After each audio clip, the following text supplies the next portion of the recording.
Community Matters.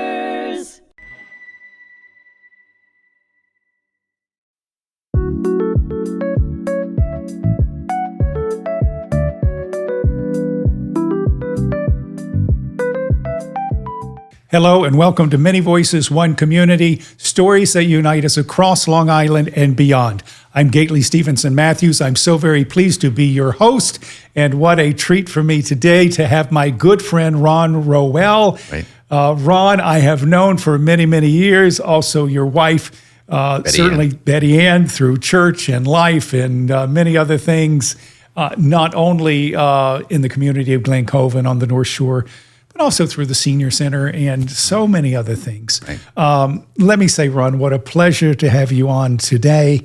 I'm especially pleased to have you on today because I know of your background in the aging community. Mm-hmm. I know of your background having your own podcast. Right. I want us to share a little bit about that. Sure. I know you were a journalist for Newsday for many years, correct? Right. And in the second half of your life, or however long we're going to live or be on this earth, you've been doing great things in the aging community. Right. And not only in the aging community, but helping their children, help them through some of the tricky parts of life. You know, I'll never forget my mother. My mother was diagnosed early with Alzheimer's. Mm. Ultimately, they were killed in a car accident, so we don't know how that would have progressed or how quickly. But I remember on the refrigerator, my mother had a sign that said, "Dear God, help me through the changes in my life." Oh, wow. Yeah. And I think about, there's so many tricky things in life, but one of the tricky things in life are when things don't work quite like they used to. Or, you need support in a very special way, or you have a parent and you just don't quite know what to do. So why don't we hop in? Why don't you share a little bit about, Ron, how you came into where you are today as far as impacting the aging community, the different things you do in that community, but also your background. How did you become that person? Okay, here's the saga. So I was working at Newsday, and I was doing a lot of different kinds of reporting. Some of it was about older people, but it was mostly about business issues, which affected a lot of people. I covered the workplace. I was one of the first reporters in the country to have the workplace as a beat, what's happening, because people spend a lot of time at work. So what did it mean to them? One day, however, I was listening to a financial advisor talk about financial planning. And he was saying to his audience, well, how long do you think you'll live? How long do you think your children will live?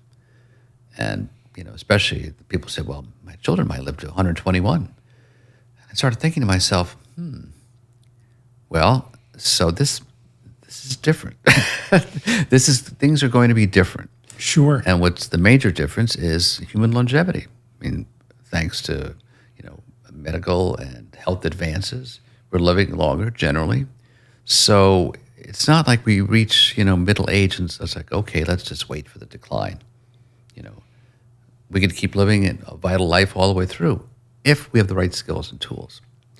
So that's what gave me the idea to start a section called Act 2, which is basically focused on people 50 and over. It's like, well, all right, we've roughly the first half of life, we could live to 100. Not unusual these days. No, absolutely. I know a fella just turned 106. Exactly. Remarkably, relatively good health. Yeah, they're doing stuff. They're not like just sitting around just waiting. They're starting new things, and so that was the genesis of that section that I basically helped found and ran for a number of years. And then I said, well, what's my Act 2? And that was to go out on my own. I did a number of different ventures, but I was always still passionate about helping older people because I felt that this was an area which we really weren't focused on. There's still, unfortunately, a lot of ageism in our society. Older people are often marginalized. It's slowly changing just by the demographics. Right, because you have older people who are in those positions, Right. I assume. Yeah, and are doing things. Right. And people realize that, like, holy smoke, I'm that older person now, and I'm not ready to stop. So, that's been my passion and working with the Senior Center, and I work with organizations like AARP and the Gray Panthers. So a lot of my passion is to provide resources for people to live well, successfully, and purposefully all the way through life. Right. Things happen. It's not always possible. My mom also passed away from Alzheimer's. But you do the best you can, and it's not, with rose-colored glasses, but it's like, if you have the right tools and the right support system, you can live a vital life and should live a vital life all the way through. Right. I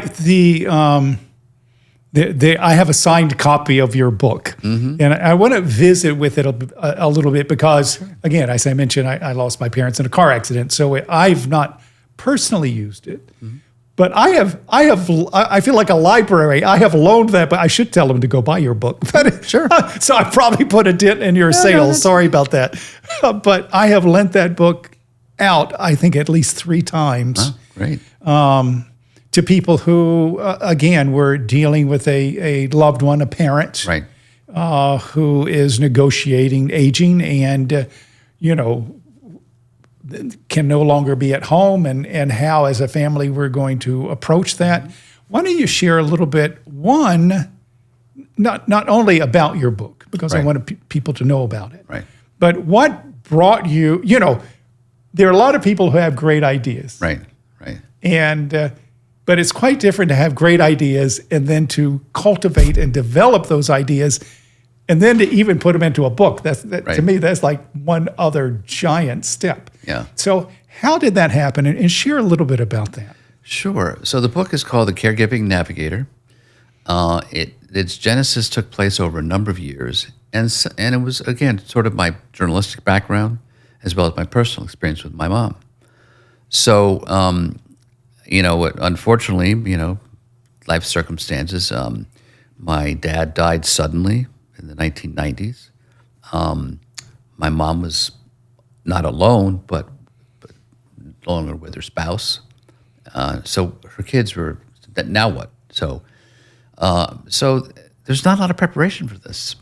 And unfortunately, if you talk to a lot of, family caregivers, most of what we do, sadly, is planned on crisis. Something happens. Right. Your mother falls down, breaks her hip. It's like, okay, she can no longer live at home. Now what? Falls as we get older is a big problem that really disrupts people's lives. Then as we get older, there are other issues, chronic illnesses perhaps. So I was going through this with my mother.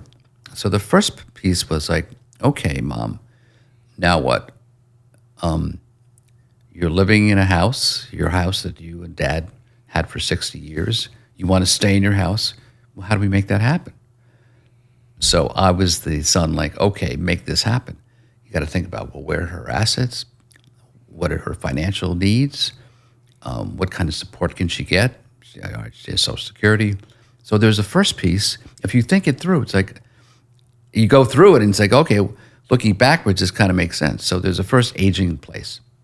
Most people want to age in place. How do you make that happen? And then it's, okay, aging in place safely. Because in many cases, now When does it turn? When do you have to look at other alternatives? Exactly. That's right. Exactly. Even while you were there, it's like, well, okay, how do you keep her there as safely as possible? Well, is the house designed that way? Does the bathroom have grab bars? Are there loose rugs that she could trip on and fall? So prepare them for living independently, successfully, but also alone. So it's like, well, now their social connection is broken, So how do you maintain the social connection? Because that's, as we've discovered more and more, is increasingly important all the way through life. And Right. And mental health, physical health is all connected. Right. Exactly. Sure. Certainly. Exactly. So now, a few years ago, right, the Surgeon General said we had an epidemic in loneliness. A lot of that's with older people who are now alone and that don't have support and don't have the social structures that they used to have. So how do you do that? And then you progress like, well, okay, Mom could live at home, which was the case with us, but she needs some help. So she needs some kind of aids. Well, what kind of aids? They're like 3 or 4 different kinds of aids. So what kind of help does she need? That was the second piece. Then things progress, less independent, have some issues, chronic issues. How do you help her? In many cases, you got to think out how to transition, as you said, to assisted living or some sort of supportive housing. Mom wanted to stay at home. Okay, how do you make that happen? You're the good son, you want to make that. And then all the way through, even in the later part of his life, even as your mom or dad has dementia, it's like they're still alive. So how do you make this part of life as vital as possible? And, and they can still do things. You can still be with them. You can still be with them as a son and a family member. And so this is how do you prepare for the last piece of life, which is still meaningful, and then also at the end. Right, and if I can just interject, for those of you who are listening or watching this, as I hear you tell this story, I'm turning the page. So I see not only your mind and how you put it together, but then how you translate it to the page. So again, just share with people the title. I assume they can find it on Amazon and get it from you. And what is the title again? Yeah, Caregiving Navigator. Caregiving Navigator. Right. Okay. And you can find it there. Yeah, absolutely. Right. Actually, the first edition was designed for Long Islanders because that's where we are. Right. People look first for local resources, and now I'm keeping it current. I have it on a website. I have a lot of the resources there on the website. And, it's everyone's journey is very different. So you can't say, well, do this or do that. It's like, but here's the template. And if you follow this, and then in each section, they're like, okay, you need to pick a home care. Here's a checklist of questions to ask for home care providers. Here's what you need to know. Here's what you need to ask them. You need to hire an elder law attorney. What are the basic questions you need to ask? And you start there. Right. So you give them, it's like a starter kit. You help them along the way, recognizing that they'll add and edit to their needs. Right. But it's that, and it's also, and so people say, well, people don't plan. They plan in crisis. And my response is, I know. Exactly, which is why we're having this conversation, right? Which is so I say, well, I want you to plan for crises. Right. So. Or also plan for living a long time. To me, that's in my family, again, I don't have quite the indicators as far as longevity in my family. Right. I had a grandmother who lived into her 90s, but the men, not so much. Mm-hmm. It was a different day and age. So we hope now with being healthy and getting to the gym and all those things.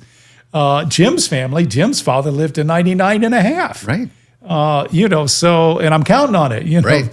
But the one just doesn't know. But I will say here in Glen Cove, and you and I both know this because we are there often. Right. Certainly it's where age-friendly Glen Cove, as often as not, it's where we meet. Right. Many of you saw when I had Christine Rice on the program, and if you've not seen that particular interview, go back and find it. It's just incredible. But our Glen Cove Senior Center, as far as engaging the community, keeping them active, I feel like is such a major piece of the equation. Absolutely. Here in Glen Cove. And there are people who go to the center are not just Glen Cove. You don't have to be Glen Cove to go to the center. One of the things that interestingly, that I didn't quite expect along the way, Gaitley, as I've gotten older, is that I've also been looking back at younger years, so that I've become more and more interested in multi-generational perspectives on life, because you don't age alone, and you have sons and daughters, and you have friends, and we're in community, as you well know. That's one community, and so the issue is, how do we recognize that it's not just ageism doesn't really mean just derogatory perspectives on older people. Right. It could be any age. So I've been more and more interested in really putting together multi-generational activities, which the Senior Center does do. They recognize that exchange of perspectives is rewarding and educational for every generation. So putting generations together and sharing views and perspectives, try to get past stereotypes, Right. is important. I love that. And whatever project you're on with that, let me know, because I will do what I can to support it.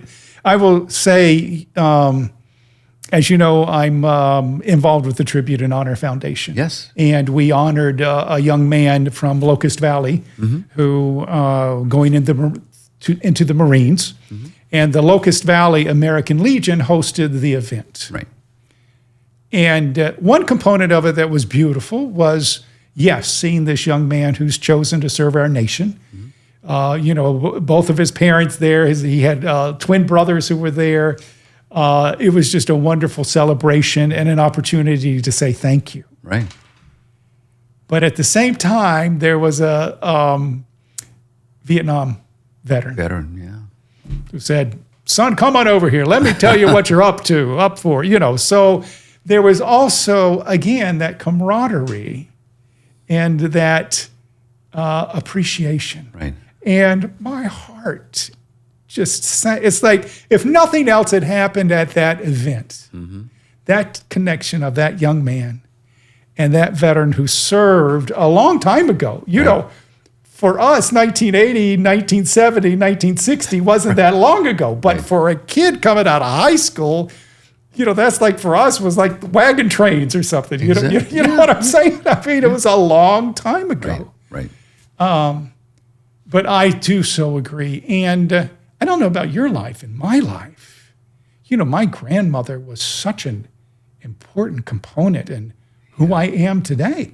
Right. Today.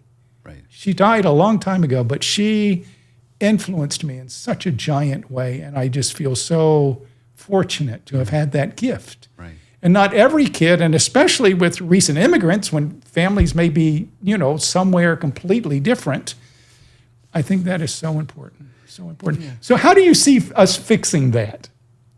Let's fix that. Yeah. How do you see us? What are the kind of things that you think help that happen? Well, I think you have to be very intentional about it. Yeah, because what's happened is that we become very specialized as a society. So you've got to basically reframe things that we had and lost. So the multi-generational family, right? So when I was a young kid, my parents were living with my dad's family. My mother lost her family, unfortunately, quite young. But they were living in a two-family house in Brooklyn. They're all living together. And, with the progress in our society, yeah, you're right. Everybody, should have their own house and their own little piece of property, the American dream. Yes and no. Yes, okay. So my parents then moved out to Long Island, to the consternation of my grandfather. Was like, what's the hurry? Where are you going? Right. But, and it was fine. We had a great upbringing. And we did, pretty much every week, a couple times a month, go back to Brooklyn and visit with my grandparents. So we need to change that because, and of course, as we get older, as society has progressed, we want to say to our kids, like, go forth to the world, make it your place. That's great. Until later on, it's like, well, how do you visit? How do you stay connected? Right. So people are living in different places. So I think that's something that you just need to put some intentionality in your life. Say, no, it is important to make sure that we can, during holidays, get together. I think as a society, I think that, there are things we can do in our schools. And I know we do some of this in Glen Cove, connecting the schools with the senior center. Right. And the youth bureaus, exchanging, just having, formal, semi-formal settings where people can, it's not so formal, but you can say, listen, hey, just sit down and talk to Gaitley. Right. Sit down and talk to, an older person. Well, exchange your stories. I know it's, which of the academies? One of our schools who do the senior prom. Mm-hmm. Do you know what I'm talking about? I think so, with seniors. With the senior, well, they're seniors, but also the high school kids are there. I don't remember which of the schools, and I don't want to say the wrong one. Right. But anyway, the whole idea is that they have seniors who have their own prom but they also have the high school seniors there. Right. So they all throw a party together. Yeah. And again, it's just wonderful to see people come together. But that's precisely the kind of activity I think Right. So more of that. Yeah. More of that. I have to get Christine back on. I bet she would love this. In fact, I saw her yesterday. So your background, what you are doing now, how did you get to where you are now? And so the 7-year-old Ron, and to be the whatever age you are now, Right. I think you've got maybe a year or two on me, but not a lot. But would you have imagined who you are now when you were that 7-year-old kid? Not at all. Not at all. And where were you? Where were you at 7? Well, at 7, I was. We were living in what was largely rural Long Island, so I was very interested in nature because we were living in the woods, virtually. And where was this? In Woodbury. In Woodbury. Okay. So when we moved there, it didn't even have a name. It was Rural Farm Delivery No. 2 Huntington. So. Well, now you're telling your age. Absolutely, but that's okay. So I'm going to be 75. Good for you. Yeah. And that's one thing I think we need to get over is like, right. Oh, what's my age? So I think I thought I would be a naturalist. I'm still very interested in nature. Right. I was an avid bird watcher. Then I got involved in the school newspaper, and we discovered like, oh, this kid's a talented writer. So I'm like, okay, you follow your talents. And then it went all the way through to, newspapering, which was not ideal for my, I had a little bit more of a reflective nature to my writing, not totally conducive to daily reporting on crises and politics. But what I've discovered is that, the essence is adapting to change. Right, and what you learn along the way. Right. Is it not? I think about in my own life some of the things that have been the hardest. And in fact, I would say generally the things that have been the hardest have been the things that shaped me as a person. Right. Looking back, there are things that I face now that I think I contended with that. I could sure as heck deal with this, Right. Sometimes you certainly wouldn't ask for whatever that challenge might be. Right. But, whatever it was, if having overcome it. Right. And sometimes this has to do with our gifts and our challenges. Sometimes our challenges are our very biggest gift because what you have to develop to do what needs to happen often then is the skill. And to me, that's also what makes a great teacher. Yeah. When you have someone who maybe is not the greatest mathematician in the world, but then has to study to be the best mathematician they can be to be a teacher, and then they can explain it. Right.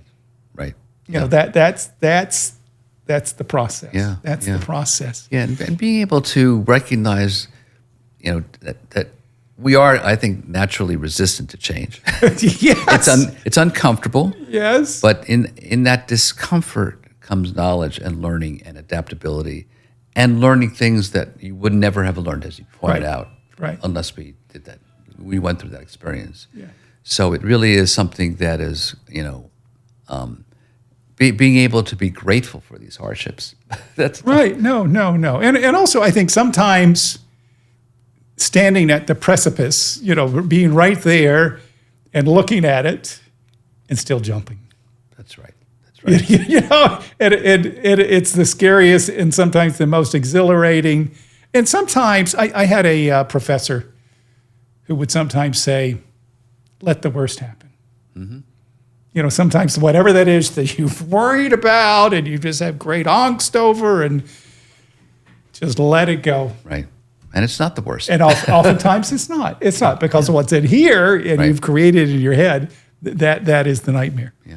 So we have to kind of wrap this up. This goes by so quickly, right? It does. Oh my gosh.